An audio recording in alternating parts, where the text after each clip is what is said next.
아프리카 동북부 연안에 위치한 케냐. 높은 빌딩과 다양한 상점이 질비한 수도 나이로비는 여느 도시의 모습과 크게 다르지 않다.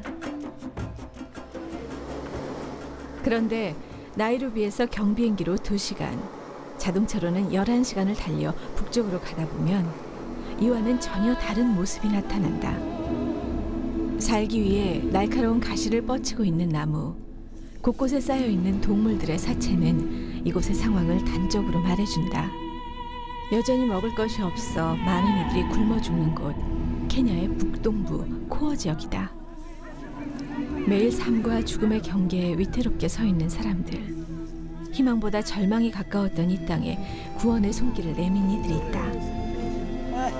기회가 있을 때 이 사람들이 하나님, 예수님을 알게 하고 구원의 길로 들어가게끔 도와야 되는 것이 가장 중요한 것 같아요. 그 어떤 생산 활동도 하기 힘든 이곳에선 간단한 생필품을 구하는 것조차 쉽지 않다. 사막화된 코어에는 길이 없다. 모래 때문에 눈뜨기가 되게 힘드네요. 네. 지금 오늘 좀 낮았어요. 엊그저께는 정말 이곳은 여기 애들이 다 완전히 황토 색깔로 바뀌어가지고 이 집 같은 거는 그러니까 도시에서 버린 걸로 만든 건가 봐요. 박스 같은 거, 우유 박스, 그다음에 여기 구호 식량 박스 같은 걸로 해갖고 집을 만들죠. 천이랑 이렇게 얼기설기해서 이게 다쳐갖고 팔에 지금 구덩이가 앉았어요. 여기 약이라도 그냥 뭐 소독할 수라도 있으면 좋을 텐데 지금 여기 병원이 한 군데도 없어요. 천정의 그을음이 까맣게 앉았다. 하루에 한 끼도 겨우 먹고 사는 사람들. 그나마 먹을 수 있는 것도 물을 가득 부어 불린 옥수수죽이다. 뜨거운 태양이 내리쬐도 아이들은 쉴 수가 없다. 우물에 물을 길러 가야 하기 때문이다. 마실 물을 구하기 위해 수십 킬로미터를 걷고 또 걷는다. 발을 헛디뎌 깊이가 30m나 되는 우물에 빠져 죽은 아이들도 벌써 여러 명. 우물가의 아이들이 위태롭다. 저 아이들은 그러면은 글씨도 모르니까 성경도 못 읽는 거예요. 그러니까 복음도 제대로 전달도 못 받고 학교를 못 가니까. 그런 아이들을 위해 마련한 작은 교실. 바로 나무 그늘 학교다. 변변한 시설도 없이 나란히 놓은 조약돌이 책상이 되고 나뭇가지가 만든 그늘이 교실이 된다. 그래도 이 시간만큼은 아이들의 눈빛이 반짝반짝 빛난다. 그런데 사실 아이들이 학교에 오는 더 큰 이유는 줄인 배를 채울 수 있기 때문이다. 옥수수와 콩을 섞어 만든 옥수수 콩죽. 하루 한 끼 먹는 것도 어려운 아이들에겐 이것이야말로 최고의 영양식이다. 풍족하진 않지만 아이들은 조금씩 감사하는 법을 배워가고 있다. 모래바람을 맞으며 먹는 옥수수 콩죽. 오늘 하루 아이들이 누리는 유일한 한 끼다. 코어의 한낮 무더위는 또 하나의 영적 싸움이 될 정도로 뜨겁다. 이곳은 낮엔 일하느라 학교에 가지 못한 아이들을 위해 만든 목동학교다. 원래 아이들을 위해 만들었지만 어른들에게 인기가 더 좋다. 코어 주민들의 호응이 뜨거워 벌써 5개의 목동학교가 세워졌다.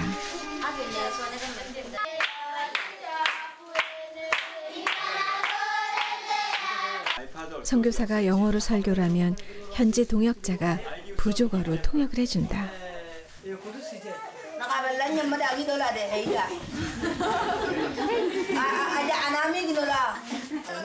예배 중 한 아주머니의 돌발 질문이 이어졌다.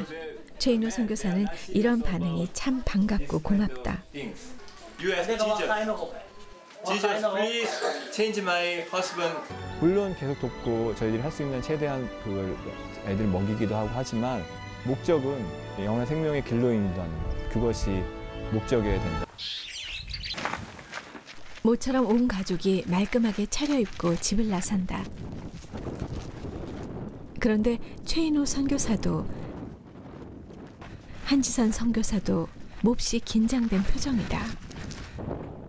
오늘은 코어의 아이들과 교제하며 예배하는 토요 찬양 예배가 있는 날이기 때문이다. 아이들에게 저희가 뭐 유니폼 나눠주고 학용품 나눠주는 것도 중요하지만 제일 중요한 건 아이들에게 주님을 알게 하고 저희들이 구원받을 백성을 살 수 있게 도와주기 위해서.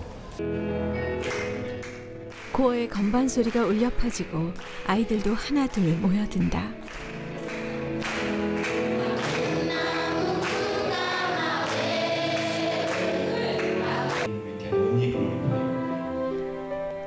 깨끗하고 순수한 마음을 갖고 있는 코어의 아이들. 그 마음밭엔 믿음이 자라나는 중이다. 기도들 많이 해주셔서 정말 성령이 움직이고 그 아이들이 그걸 경험했으면 좋겠어요. 하나님 실제 하시는구나. 그냥 천지 만물의 자연의 하나님이 아니라 내 삶에서 정말로 역사하신 하나님. 그것 때문에 이 아이들이 바뀌었으면 좋겠고 이 아이들의 미래가 바뀌었으면 좋겠고 생활이 다 바뀌었으면 좋겠는 소망이 있습니다.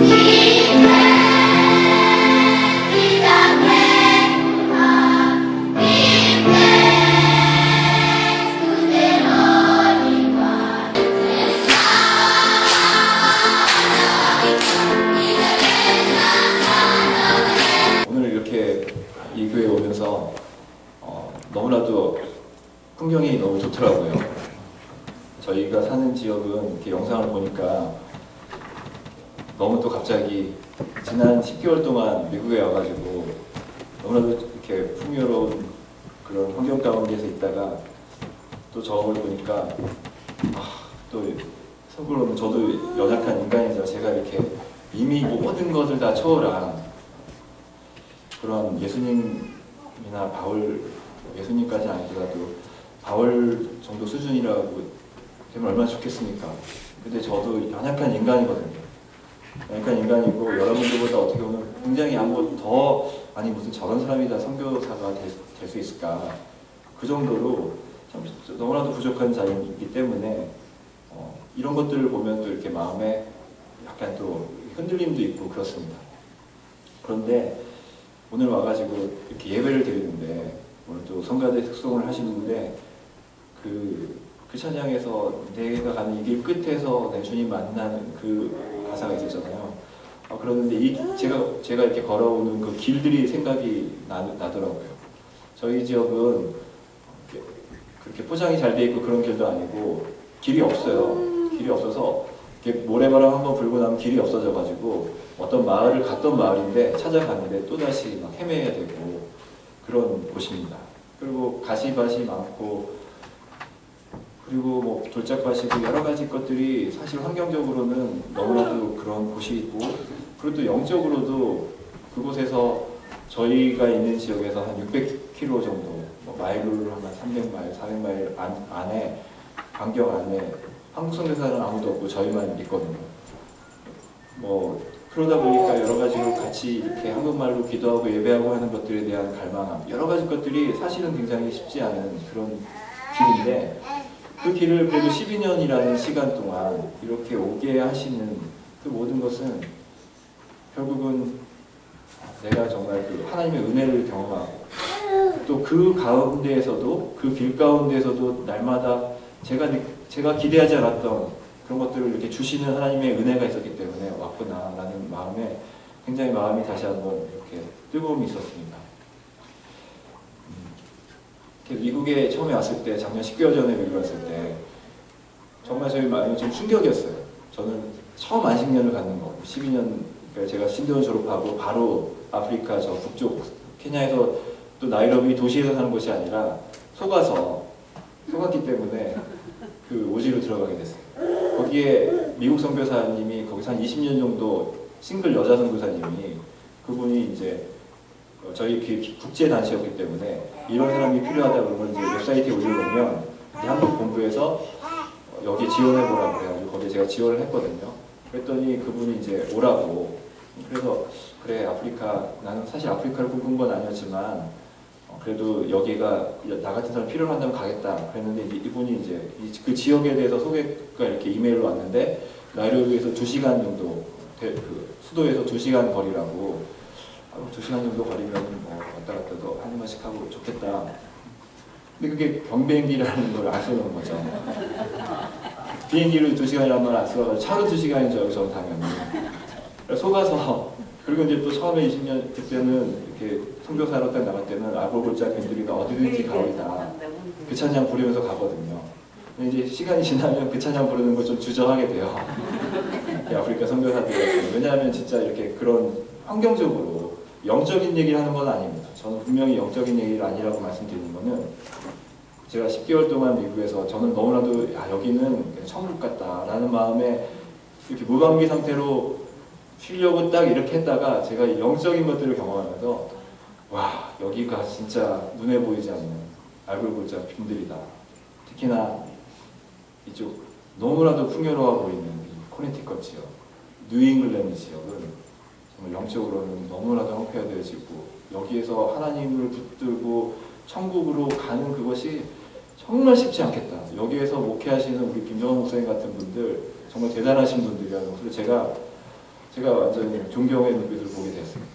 왜냐하면 사실 육체적인 고난은 그냥 그 육체적인 고난이 있더라도 저희 지역에서는 너무나도 없기 때문에 천국에 대해서 이렇게 얘기하는 사람들이 천국을 막 소망하고 그런 마음들이 있어요. 근데 여기는 너무나도 풍요롭기 때문에 여기에서 제가 이렇게 옥수수 콩죽 줄 테니까 와서 좀 말씀 좀 들으라고 그래봤자 사람들이 오겠습니까?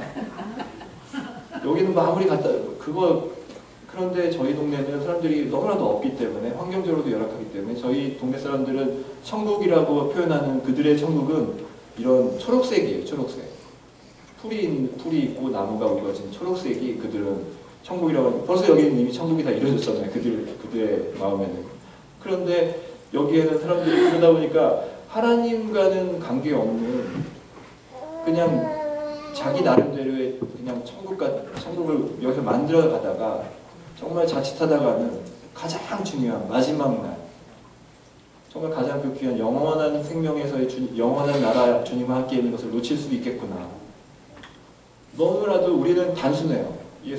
어떻게 보면 예전에 우리 한국에서 뭐 예수 천당 불신지요 그거 뭐 그렇게 고리타분하고 뭐 그렇게 그냥 그런 원색적인 복음이냐 하는데 사실 그런 복음을 저희 동네에서는 외치면 사람들이 받아들이고 그 복음을 그리고 천국을 사모하면서 그렇게 가는데 여기에는 많은 것들이 굉장히 복잡한 것 같아요.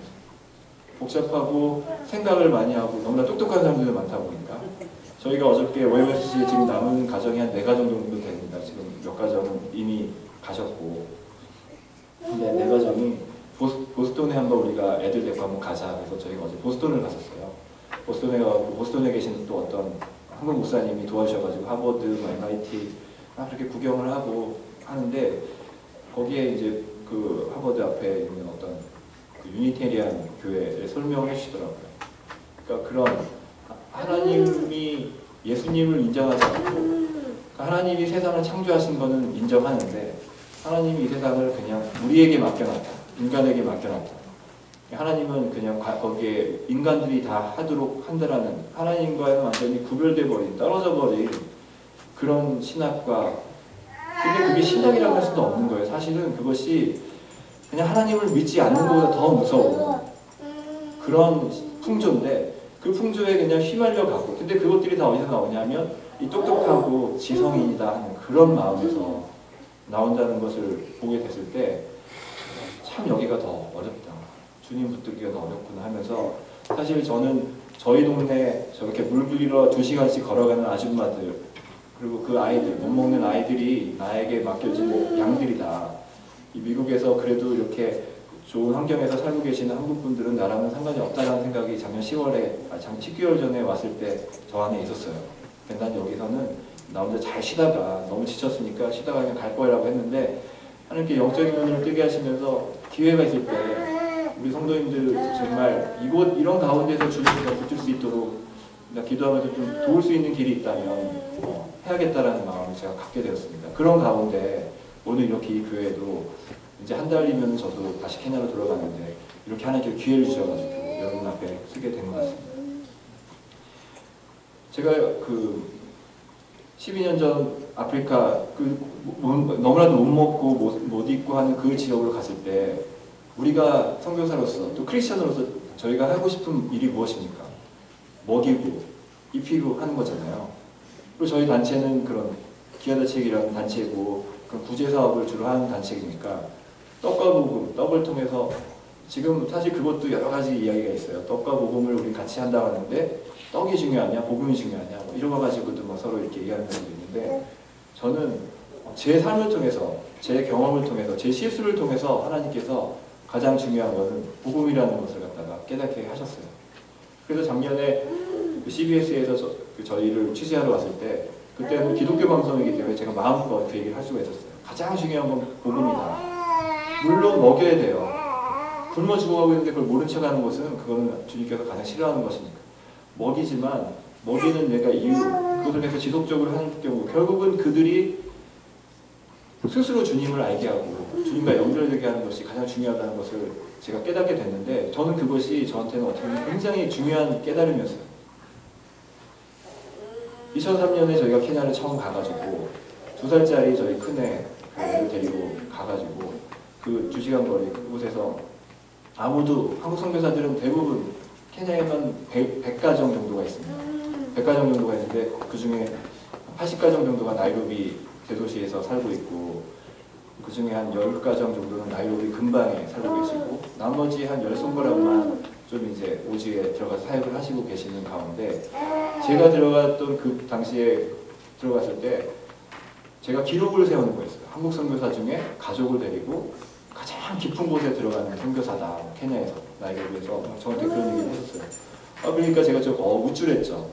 우쭐해가지고 야 그래 내가 하나님께서 나를 이렇게 사용하시는구나. 저희 마사빗이라는 그런 도, 그러니까 여기로 하면 주 정도 돼요. 주보다는 작은 개념이지만 한국으로 하면 도 정도 되는 개념이에요. 근데 마사빗이라는 도 안에 도가 크기가 한국의 한 남한 정도 크기가 되거든요. 근데 거기 그 남한 정도 되는 크기 안에 한국 선교사는 저만 있으니까 와 하나님 정말 저를 크게 사용하시려고 여기 전체를 정말 하나님 나라로 만들기 위해서 저를 보내셨구나 하면서 주님 그러면서 거기서 있었습니다. 근데 시간이 점점 가면서 마사비 돈은 좀 너무 큰 것 같고 그 여기에 마사비 여기 타운 정도면은 내가 변화시킬 수 있을 것 같은데 하면서 그렇게 가는데 점점 이게 작아지는 거예요. 시간이 갔어요. 면 정도 그러다가 이제 결국은 작년까지 제가 말씀드렸던 것이 뭐냐면 내가 돕고 있는 1000명 정도의 아이들 그것이 한 3년 전이었고요. 작년에는 내가 가르치고 있는 내가 제자훈련하고 있는 저희 스텝 2명 정말 이 친구들 정말 제대로 하나님의 사랑 만들 수 있을까? 그랬다가 작년 이후로는 나는 제대로 될 수 있을까로 바뀌었습니다. 나는 그럼 하나님의 사랑인가? 그 과정들을 겪으면서 오늘 말씀에 2절 말씀에 보면은 무릇 열매를 맺는 가지는 열매를 맺게 하려 그것을 깨끗하게 하신다는 말씀이 있거든요. 이 말씀이 저한테 크게 다가온 거예요. 열매를 맺는 가지는 하나님께 깨끗하게 하시는데 깨끗하게 하시는 과정은 뭐냐면 영어로 표현한 프룬이라고 되어 있습니다. 그것은 잔가지치기를 의미해요. 잔가지치기를 할 때 그 가지 입장에서는 굉장한 아픔이 있고 굉장히 그것이 쉽지 않은 거예요. 편한 건 아니에요. 즐거운 건 아니에요. 근데 그 과정을 통해서 하나님께서 깨끗하게 하시고 깨끗하게 하시면서 결국 열매를 맺게 하십니다. 그러면서 저는 결국은 그래 성교의 포커스는 결국 하나님은 나를 사랑하시고 나를 변화시키시는 거구나. 나를 깨끗하게 하시는 거구나. 나를 깨끗하게 하시는 과정 가운데 그 과정 가운데 열매는 그 열매가 내 것이 아니라 나를 깨끗하게 하시는 주님의 것이라는 것을 깨닫게 하시는 것을 제가 발견하게 된 것이죠.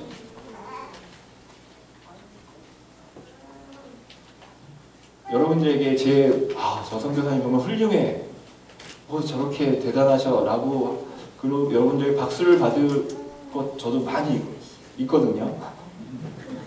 근데 그거를 갖다가 나누고 싶진 않아요.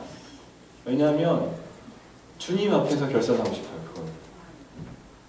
그거는 제가 멘토로 모시는 어떤 목사님 정말 감사하게 어떤 목사님과 저랑 연결시켰는데 그 목사님이 저한테 하신 말씀이 사막에 들어가서 죽으라는 말씀이었어요. 근데 그것이 다른 분들이 저한테 얘기하면 제가 막 그래서 한번 바꿔보실래요? 한번 들어가 보실래요? 뭐 이렇게 얘기가 나올 텐데 그 목사님 말씀은 하나님 음성 같았어요. 어떤 목사님이냐면 박보영 목사님이라는 분입니다. 여러분 뭐 인터넷에 한번 들어가 보시면 찾을 수 있는데요. 그 목사님은 의사 선생님이었고 한국의 10대 재벌 4위였습니다.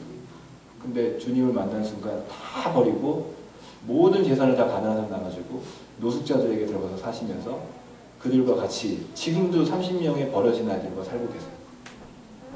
교회가 지금은 그 목사님이 이제 그런 어려운 가운데 좀 큰 교회, 몇천 명 모이는 교회 목회자가 되셨지만 여전히 봉고차를 끌고 다닙니다. 봉고차, 한국말로 봉고차. 아이들 다 태우고 다니시면서 그러면서 사시는 분인데 그 목사님이 저한테 그렇게 얘기하셨을 때 왜냐하면 그분이 가장 중요하게 말씀하시는 포인트가 뭐냐면 주님과 비밀을 많이 만들어라. 주님 앞에 섰을 때 주님만 아시는 비밀을 많이 만들라는 거였어요. 그것이 저에게는 큰 도전이 됐어요.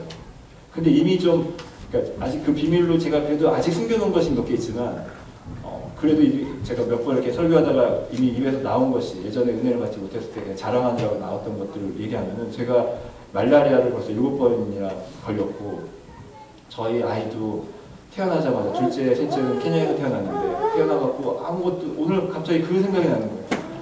아무도 없고 정말 저희 애가 말라리아에 걸렸는데 깐난 애가 정말 어떻게 해야 될지 모르겠는 거예요. 그럼 결국 저희 사람하고 그냥 막 울면서 기도밖에 할 수가 없었죠.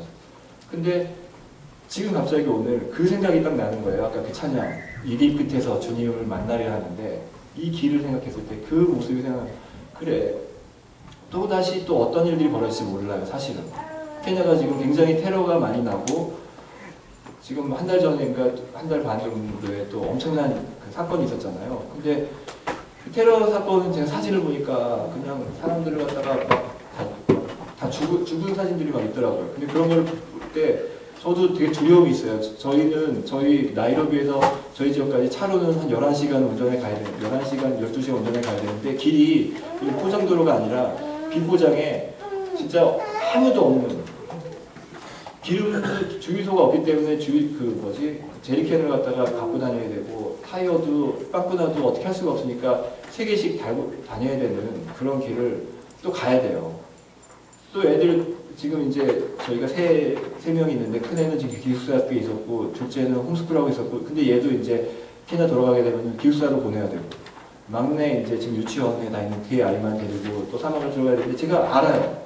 이렇게 지금 여러분들 앞에서 하나님의 은혜를 드리면서 아까 저희 한지성 교사가 찬양했던 하나님의 은혜를 드리면서 그래 내가 그 땅을 밟는 것도 하나님의 은혜야. 그리고 이 길 끝에 주님 만날 거야. 그런 것들이 다짐이 되고 또 말씀 나누면서 은혜가 되지만 제가 가는 그 길은 또다시 외로움의 길일 것이고 또다시 또 많은 갈등이 있을 것이고 하는 것들이 다 이렇게 압니다.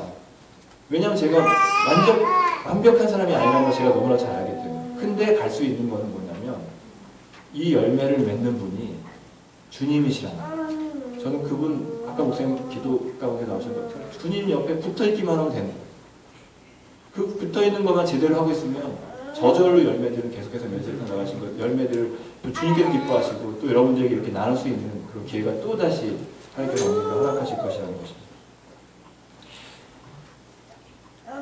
오늘 16절 말씀에 보면 너희가 나를 택한 것이 아니요 내가 너희를 택하여 세워놨니 이는 너희로 가서 열매를 맺게 하고 또 너희 열매가 항상 있게 하여 내 이름으로 아버지께 무엇을 구하든지 다 받게 하려 합니다. 라는 말씀이 있습니다. 열매는 주님이 우리를 택하신 이유가 무엇이냐면 열매랑 관계가 있다는 것을 여러분 꼭 깨달으셔야 돼요. 나 하나 제대로 몸 추스리고 나만 구원받으면 돼가 아니더라고요. 2절 말씀의 처음에 부분에 내게 붙어 있는데 열매를 맺지 않는 가지는 쳐서 불에 던져버린다고 그랬어요. 제거해버리신다고. 근데 불에 던진다는 표현은 마태복음 7장의 그런 표현이 있죠. 열매 맺지 못하는 것들은 더럽고 잘못된 열매 맺는 것들은 쳐서 불에 던져버린다고. 근데 그 불에 던진다는 의미가 무엇입니까? 우리가 너무 잘 알고 있는 지옥불로 떨어진다는 것을 의미해요. 아니 하나님과 전혀 관계가 없는 것이 아니라 자기들은 그래도 착각일 수 있었지만 나중에 가서 착각했지만 나는 하나님 믿어 나는 나 교회 다녔잖아. 교회 다녔고 예수님 잘 아는데 무슨 말씀이 그게 내가 왜 지옥을 가? 난 천국 가지. 근데 자칫하면 그것이 내 착각일 수 있다라는 거예요. 그걸 지금 깨닫지 못하면 마지막 주님 심판대 앞에 섰을 때 그때는 더 이상 기회가 없는 거예요. 지금 깨달으신다면 아 그렇구나. 내가 열매를 맺어야 되는구나. 깨달으신다면 여러분들은 오늘 성공하신 겁니다. 근데 만약에 이 기회를 또 놓치시면 또 하나님께 기회를 주시겠죠. 사랑하시기 때문에 깨달으시라고. 그렇지만 자칫하면 그 시간을 놓칠 수도 있다는 것이죠. 그래서 좀 빨리 그걸 깨닫는 것이 행복한 그리고 열매 맺는 가지가 요청하는 거에 대해서 하나님께서는 다 주신다고 하셨습니다. 오늘 16절 말씀에 보면 너희 열매가 항상 내 이름으로 아버지께 무엇을 구하든지 다 받게 하려 함이라. 여러분 주님께 나 뭐 구했을 때 주님께 막 받는 거 원하시죠? 저는 이렇게 뭐 이렇게 복 받아라 그런 표현이 아니에요. 근데 주님이 분명히 이 말씀에서 약속을 하십니다. 구하는 것마다 다 받게 하신다고. 근데 그 구하는 것이 열매 맺는 거랑 관계가 있다면 하나님께서 주신다는 의미입니다. 그 열매가 무엇인지는 제가 마지막 결론 부분에서 한진호 선교사 찬양이 제 설교보다 더 낫죠. 한진호 선교사 찬양으로 설교를 마칠 거거든요. 근데 그때 여러분들이 캐치를 하시면 돼요.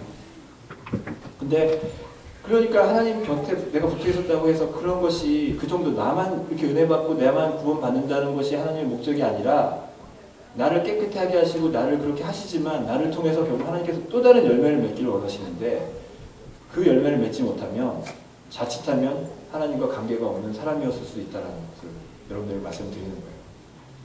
마태복음 7장에 나더러 주여 주여 하는 자로 다 천국에 올 것이 아니요 아버지의 뜻대로 행하는 자에 들어가리라. 그날에 많은 사람이 나더러 이르되 주여 주여 우리가 주의 이름으로 선지자 노릇하며 주의 이름으로 귀신을 쫓아내며 주의 이름으로 많은 권능을 행하지 아니하며 가리니 그때 내가 그들에게 밝히 말해 내가 너희를 도무지 하지 못하니 불법을 행하는 자들아 내게서 떠나가라 하리라. 2003년부터 한 2009년까지 저는 제 사역에 굉장히 만족하고 있었어요. 내가 1000명의 아이들을 먹입니다. MBC에서 왔습니다. KBS에서 왔습니다. 이렇게 뭐 신문도 조선일보, 동아일보 막 저희 사역에 대해서 이렇게 막 나왔습니다. 저희 기아대책을 갔더니 기아대책에 홍보 책자가 여러 개가 있는데 다 표지 모델이 저더라고요. 제가 되게 어울했죠. 야, 내가 잘하니까 그래도 이렇게 나를 하잖아. 그랬는데 사람들은 막 저한테 박수를 치는데 갑자기 이 말씀을 읽는데 제가 두려움이 확 밀려오는 거예요. 분명히 주의 이름으로 뭘 했던 사람들이 귀신도 내쫓아내고 성질 노릇하고 권능도 행하고 했던 사람들인데 주님이 모른다고 하시거든요. 내가 너를 도무지 하지 못해. 근데 그 결론은 뭐냐? 주님의 뜻대로 주님이 원하시는 열매가 아니라 사람들이 원하는 것들을 했던 사람들에 대해서 자기를 위해서 했던 사람들에 대해서 하나님 예수님께서 아주 무서운 말씀으로 내가 도무지 너를 알지 못한다고 그렇게 말씀하시는 거죠. 제가 왜 그 말씀에서 갑자기 갈등이 생겼냐면 갑자기 제가 이렇게 주일날 교회를 갔는데 현지 교회 목사님 설교를 하고 나서 광고를 하는데 어젯밤에 한 아이가 마을에서 죽었다고 그러는 거예요. 10살짜리, 11살이었나 8살짜리였나 아이가 한 명 죽었다고. 근데 왜 죽었냐면 정갈에 물려가지고 저희 동네는 정갈이 많이 있거든요. 정갈에 물려 죽었다는 거예요. 그래갖고 내가 왜 또 이렇게 애가 그렇게 죽었나 그냥 그 정도 그냥 마음이었어요. 근데 끝나고 저희 스태프들이 오더니 그 아이가 저희 후원 프로그램에 있는 아이라는 거예요. 한국에서 후원자가 한 명씩 후원을 하거든요. 그 아이라는 거예요.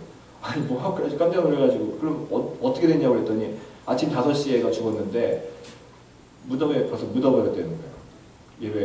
예배는 벌써 이제 끝나고 1시 정도 됐었는데.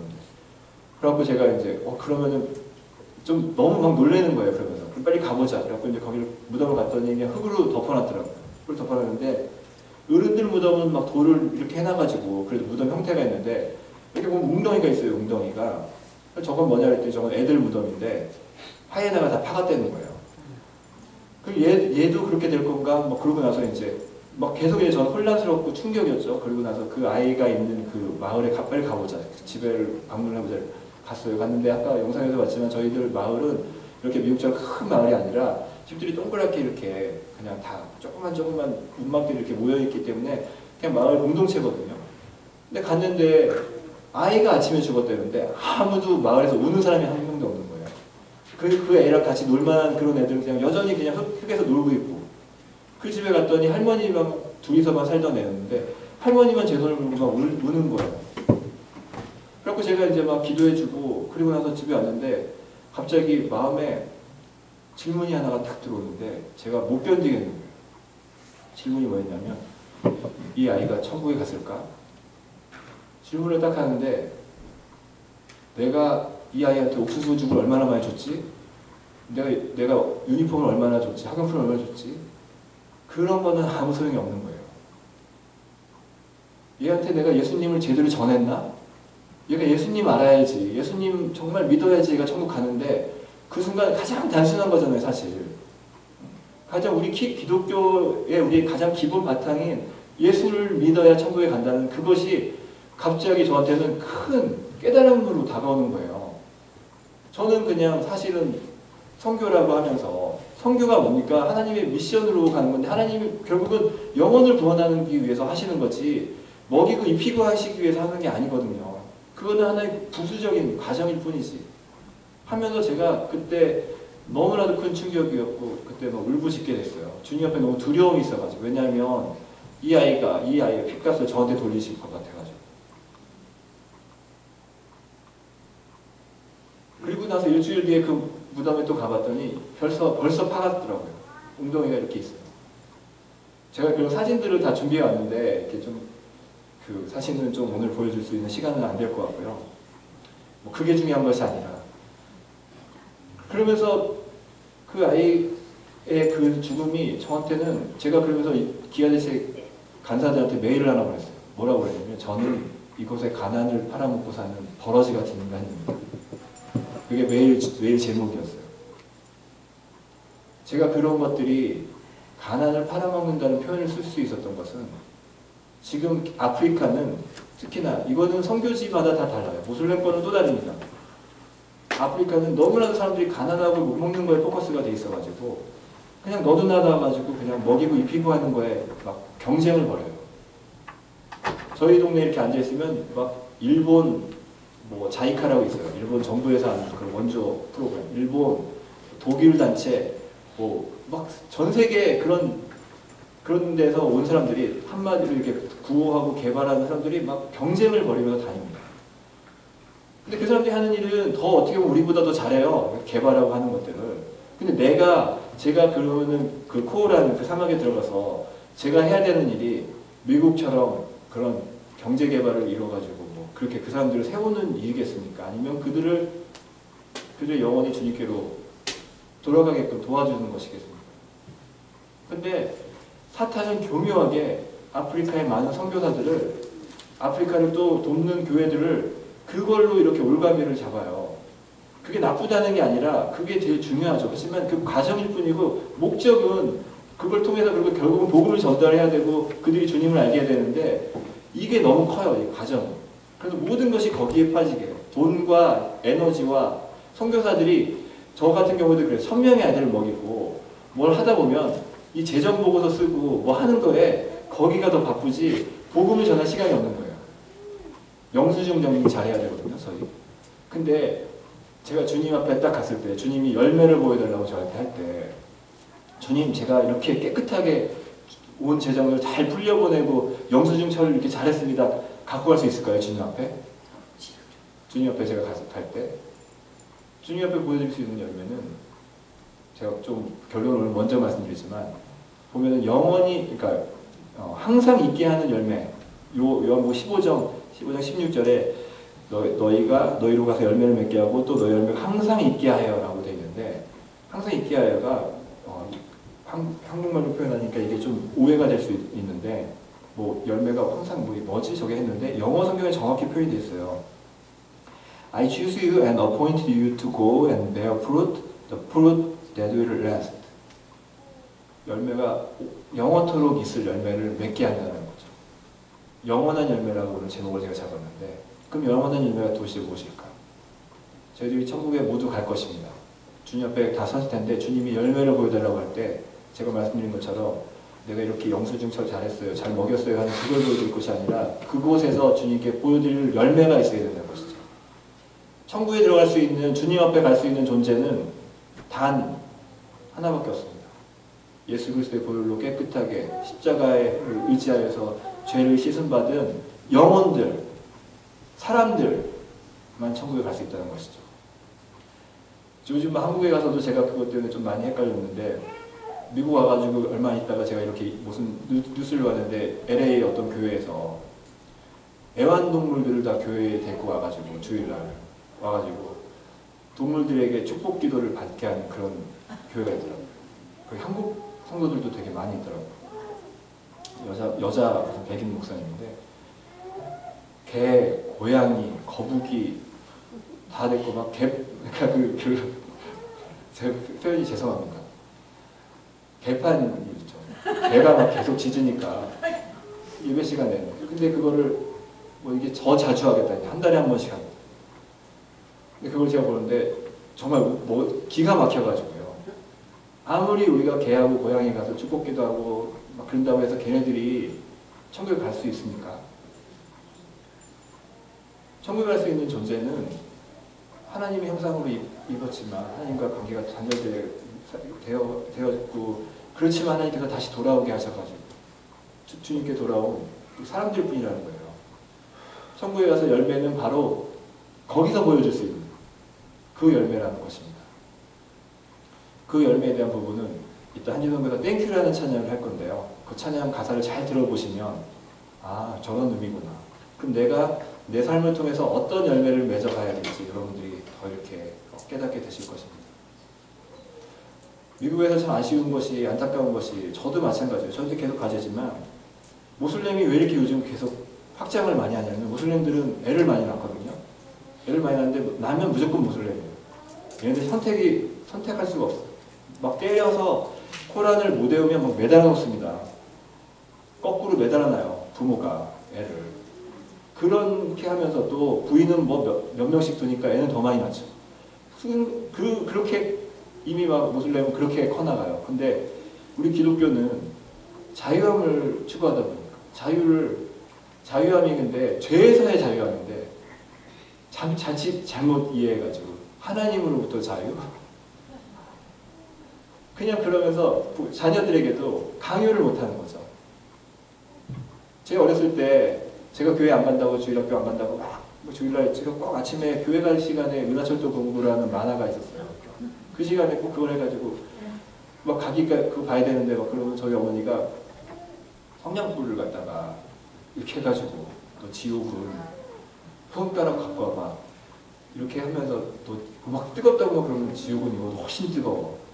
너 교회 안 가면 너 지옥 가. 뭐 무서워가지고. 지금 만약에 미국에서 한국도 마찬가지예요. 그런 거 했다가는 무슨 아동 학대 그래가지고 다 그렇게 되죠. 그러니까 아이들에게도 그 모든 것들이 결국은 제가 볼 때 이렇게 신앙을 제대로 전달하지 못하게 교묘하게 복잡하게 인권이다 여러 가지 걸로 해가지고 이렇게 묶어놓는 것 같아요. 근데 정말 성도 여러분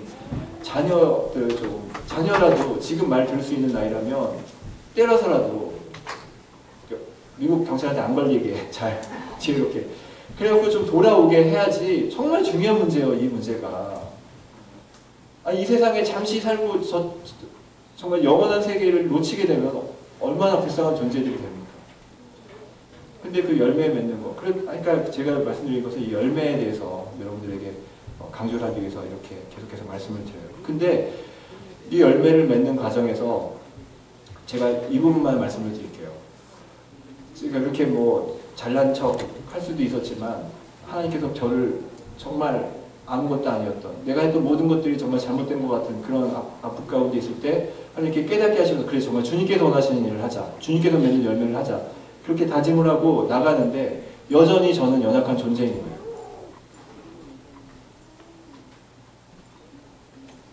예를 들면 이렇습니다. 여기 미국에 와가지고 OMSC에 와서 제가 결혼 지금 16년 됐는데 16년 만에 가장 큰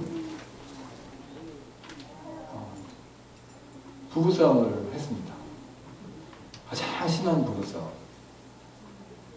제가 그 OMSC 안에서 사는데 제가 집을 나갔어요. 집을 나가가지고 너무나도 근데 그 싸우기 전날 저희 OMSC 선교사들이 모여가지고 이 뉴잉글랜드와 한국과 미국의 부흥을 달라고 밤 거의 진짜 뜨겁게 한 2시간을 정말 성령으로 충만해갖고 막 정말 저도 뜨겁게 기도했거든요. 뜨겁게 기도하고 너무 그래 너무 그래 주님 성령님 일하실 거예요 하고 그 다음 날인데 저희 집에는 그렇게 펑 들어가셨는데 부닥친 이유가 뭔지 아세요? 싸운 이유가 뭐냐면 둘이 슈퍼마켓을 갔는데 카트를 밀어야 되잖아요. 카트를 서로 안 밀겠다고 하다가 시작된 싸움이었어요.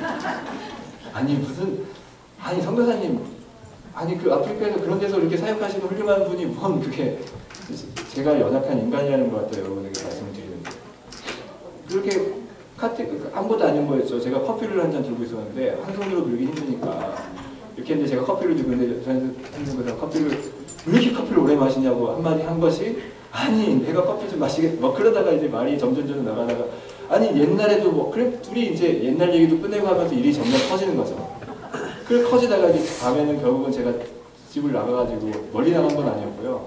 고영시 안에 도서관이 있는데 도서관 가갖고 앉아 있는데 막 저희 애들이 자꾸 오는 거야. 아빠 왜 집에 안 들어오세요? 막 그러고 있는데 갑자기 그때 한심한 느낌이 드는 거죠. 야 어제 그 은혜 받고 뜨겁게 성령 충만에 기도했던 나는 누구고 지금 여기 이렇게 앉아 있는 나는 누군가. 근데 그게 똑같은 저였습니다.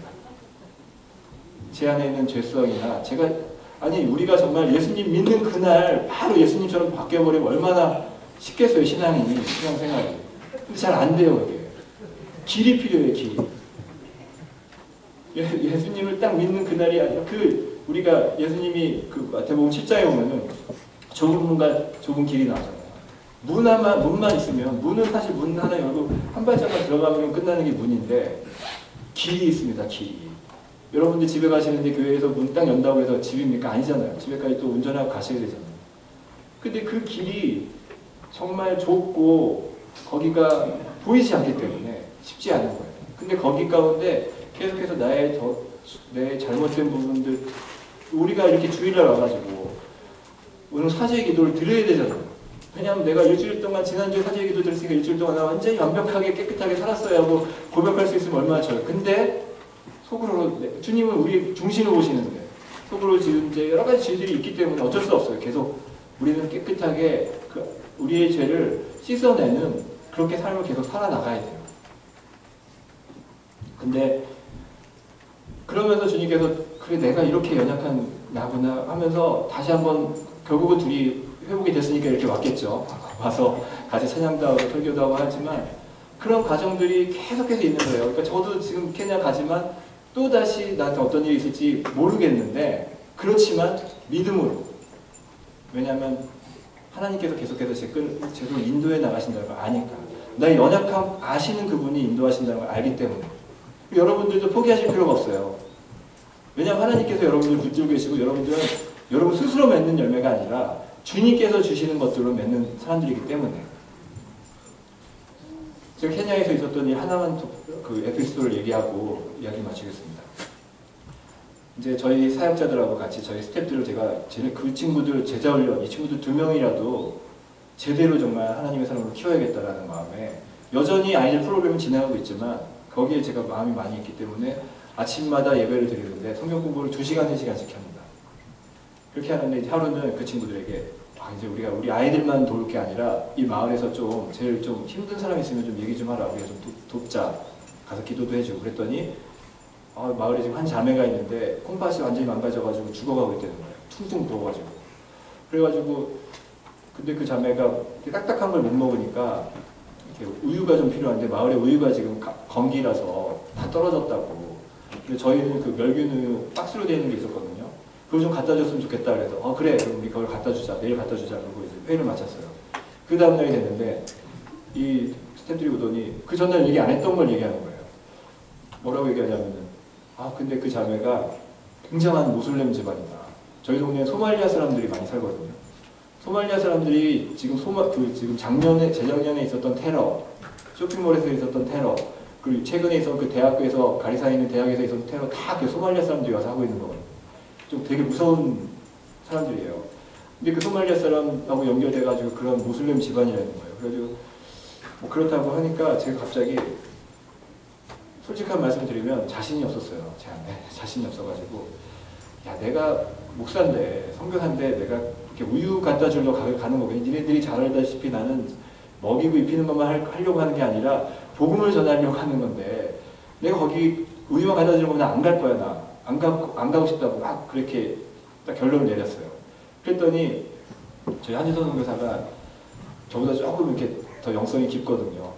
그래도 가야 된다는 거예요. 근데 나는 이제 내가 리더로 안 간다고 했는데 그러니까 또 거기서 또 이제 부부 또 이렇게 갈등이 있었죠. 그렇지만 그냥 가려면 가라고. 그리고 이제 저는 매일 저녁마다 저희는 아침에 6시 반에 해가 떠가지고 6시 반에 해가 지는 적도 지역입니다. 1년 내내 시간이 같아요. 그래서 시간이 가는 걸 잘 몰라요. 여기는 봄, 여름, 가을, 겨울 지금 겨울도 지내보고 가을도 지내보고 봄이 되니까 이렇게 막 시간이 막 바뀌는 게 막 그러니까 시간이 더 빨리 가는 느낌이 들어요 여기는. 근데 저희 동네는 똑같으니까 1년 내내 그냥 황폐하고 6시 반에 뜨고 6시 반에 지니까. 그런데 제가 5시 반 정도 되면 항상 집에서 나와가지고 내가 정말 주님 앞에 기도하고 예배드려야겠다 하는 마음에 또 제 또 체력도 좀 길러야겠고 그래서 달리기를 해가지고 저희가 만들어 놓은 물탱크가 하나 있거든요. 물탱크가 산 중턱에 있는데 그 물탱크 위에 올라가면 해가 지는 모습과 함께 되게 이렇게 평화로워요. 바람이 불고 그 해가 좀 지니까 거기 가서 항상 제가 혼자서 기도하고 예배드리고 사도신경부터 시작해서 주기도문까지 혼자서 그렇게 하고 있거든요. 그래가지고 이제 그날 가려고 나오는데 처음 멀리서 저희 한지선 선교사하고 저희 스태프 둘이 이렇게 오더라고요. 그 집에 방문했다가 오는 차가 보이는데 이렇게 오는 게 보니까 아유 갔다 오네. 말도 안 듣고 내 말 듣지도 않고 나는 예배드리러 가야지. 그러면 이제 나갔는데 마음이 무거운 거예요. 저쪽에는 밝은 빛이 있는데 이쪽에는 무슨 먹구름이 여기 이렇게 저만 가리고 있는 느낌이 들고 근데 그냥 근데 여러분들 성령님께서 감동을 주실 때 빨리 이렇게 마음을 바꾸면 그렇게 안 뛰어갔다 와도 돼요. 근데 그 거리가 2마일 정도 되거든요. 2마일을 이제 막 그래도 내가 무시하고 나는 지금 기도하러 가는 건데 내가 죄 지러 가는 것도 아니고 막 무시하고 갔습니다. 2마일 뛰어가가지고 이제 딱 엎드리자마자 갑자기 마음의 음성이 들리는데 너 지금 뭐하고 있니? 그런 말씀이 들리는 거예요. 주님 잘못했습니다. 뭐 제가 그냥 그대로 뭐 다 그냥 왜냐면 제가 그냥 알죠 제 자신을 잘못했어요. 제가 지금이라도 갈게요. 막 그런 마음에 시간이 없는 거예요. 저희 6시 반 해가 지면 전기도 없고 전기가 없는 지역이거든요. 그러니까 깜깜해져요. 마을이 아무것도 못해요. 그래가지고 6시 반 해 지기 전에 빨리 가야겠다 이러고 막 또 뛰어와야 되는 거죠. 막 뛰어와가지고 막 획획거리면서 저희 사람한테 가자고 그랬더니 한인선교사가 좀 놀랬다가 딱 눈치를 채더라고요. 왜냐하면 이 사람이 제가 이렇게 물탱크 갔다 오면 조금 홀리해지는 걸 몇 번 경험을 했기 때문에 그러면 가자고 그래가지고 이제 나와서 차를 끌고 나가는데 저희 스태프 한 명이 차를 세우는 거예요. 바로 앞에서. 왜 그러니까 차가 빵꾸가 났다는 거예요. 봤더니 푹 주저앉았더라고요. 그래서 제가 예전 같았으면 그래 오늘 뭐 다음에 가지 했을 텐데 그때는 아닌 거예요. 꼭 가야 될 것 같은 마음에 그래서 다른 차를 구해가지고 그리고 갔어요. 갔더니 저는 지금 땀 범벅이 됐죠. 그 뜨거운 사막에 40도 그러니까 여기로 한 110도, 115도 정도 되는데 거기서 그 뜨거운 데서 뛰어갔다가 왔더니 막 땀 범벅에 반바지에 그렇게 했는데 그게 중요한 게 아니에요. 내가 왜냐면 주님 앞에서 이거는 빨리 가서 이건 뭐 두렵고 그런 것도 없고 그래서 가자마자 그 자매가 혼자 앉아 있게 했어요. 가족들이 많이 한 10명 정도가 있었거든요. 근데 가족들이 있으면 얘기를 제대로 못할 것 같아가지고 저쪽으로 좀 가달라고 그러고 아미나라는 자매였는데 통통 몸은 부었고 이렇게 만지는데 돌덩이를 만지는 것 같아요. 26살밖에 안 먹었어요. 26살 먹었고 이 자매가 고등학교를 졸업했어요. 저희 동네에서는 여자가 고등학교를 졸업한 거는 여기로 치면 예일대학 나온 정도 수준이에요. 사실은. 굉장히 공부 많이 한 자매인 거죠. 사실은. 근데 그러다 보니까 제가 영어로 직접 얘기해도 다 알아듣는 그런 자매인데 그냥 죽기만 기다리고 있는 거예요. 손도 못 쓰고. 근데 결혼을 했는데 몸이 아프다고 쫓겨나가지고 집에 와가지고 신정해가지고 그러고 있는데 너무나도 막 불쌍한 마음과 함께 그냥 제가 있는 그대로 얘기해요. 내가 사실은 여기 이렇게 오기로 했는데 내가 안 오려고 하고 나는 물탱크 가서 기도하는데 주님께서 나에게 이렇게 강한 마음을 주셔가지고 내가 이렇게만 왔다. 내가 정말 보니까 주님이 널 사랑하신다. 너가 지금 정말 몸은 힘들지만 예수님을 믿어야지 네가 천국 갈 수 있어 하면서 막 울면서 얘기를 했어요. 그냥 막 믿는 말들을. 그러고 나서 집으로 돌아오는데 마음에 너무나도 밝은 빛이 느껴지는 거예요. 평안함이 있고. 제 스태프들 앞에서 제 자존심이 다 꾸겨졌거든요. 사실 이미. 간다 그랬다가 안 간다 그랬다가 또 갑자기 또 막 뛰어와가지고 가야 된다고 가더니 울고불고 하면서 그런 모습을 다 봤죠. 제 스텝이. 근데 스텝이 옆에서 울더라고요. 제가 2시간, 3시간 동안 맨날 성경 공부하면서 가르치지 못한 가르침을 그 친구가 받은 것 같아요. 그러니까 결국은 제가 잘나서가 아니라 부족한 죄인이지만 주님께서 주신 마음을 가지고 그냥 순종하려고 한 걸음 내드릴 때 주님께서 일을 하시죠. 그리고 이틀 뒤에 다시 그 집에 가서 아미나에게 이제 저희가 결국은 예수님을 영접했어요. 본인이. 예수님만 부르겠다고. 예수님만 부르겠다고. 그리고 나서 일주일 뒤에 그 자매는 소천을 했습니다. 2차 땡큐 찬양할 때 그 뒤에 나온 사진 중에 아까 그 정갈에 물려서 죽었던 그 아이 이름은 사신이었는데 감사하게도 그 아이도 나중에 한 거였는데 그 아이가 그 전날 죽기 전날 저희 한진 선교사가 주도가 돼가지고 애들 성경 공부를 하는데 노아의 방주에 대해서 가르치면서 마지막 때 방주는 예수님밖에 없다. 이 예수님을 믿어야 내가 심판에서 구원받을 수 있다라고 초청을 했고 그 아이도 예수님을 영접했다고 들었어요. 그래서 제가 마음에 그 부담은 사라졌는데 그런 실수를 더 이상은 안 하기 위해서 제가 이제 기회가 있을 때마다 더 복음을 전하는 거에 제 모든 사역의 포커스가 이렇게 맞춰졌습니다. 근데 결국은 이따 띵크찬에게 사신 사진도 나올 거고 아미나 사진도 나올 건데 그 둘 다 보면은 제가 뭔가 잘나가지고 한 게 아니라 결국 제가 그래도 주님 옆에서 붙어 있으려고 순종해 보려고 자존심 버리고 한번 했을 때 주님께서 저를 통해서 맺어가는 저를 깨끗하게 하시면서 맺어가는 그 열매가 있다는 것을 여러분들에게 말씀드립니다. 제가 왜 이렇게 말씀을 드리냐면 여러분들 다 소망이 있다는 거예요. 뭔가 잘나서 뭔가 나는 믿음이 뛰어나서가 아니라 내가 연약하지만 내가 그 주님 붙들고 그냥 한번 해보려고 할 때 주님께서 나를 통해서 하신다는 것을 기억하시고 또 하나는 열매 맺는 것에 여러분들이 구하는 것은 주님께서 다 주신다고 하셨기 때문에 이 교회가 더 부흥하게 원하시고 여러분들의 뭐 재정이나 그런 것들에 주님께서 더 받기 원하시면 내가 잘 먹고 잘 살기 위해서가 아니라 우리 교회가 더 커지긴 그것이 아니라 이 교회가 커지면서 더 많은 영혼들을 구원하는 일에 더 열매 맺는 일에 주님 일할 수 있도록 우리에게 허락해 주십시오 하는 그 기도에 대해서는 주님께서 뭐든지 다 주신다고 분명히 약속하셨습니다. 그래서 여러분들의 모든 기도와 모든 관심이 열매 맺는 것에 있을 때 주님께서 여러분들을 통해서 계속해서 귀한 열매를 맺어가실 것이라고 믿습니다. 한진호 선배가 지금 통역하고 있었는데요. 마지막 찬양, 이 찬양 들으시고 그리고 제가 기도하고 마치겠습니다.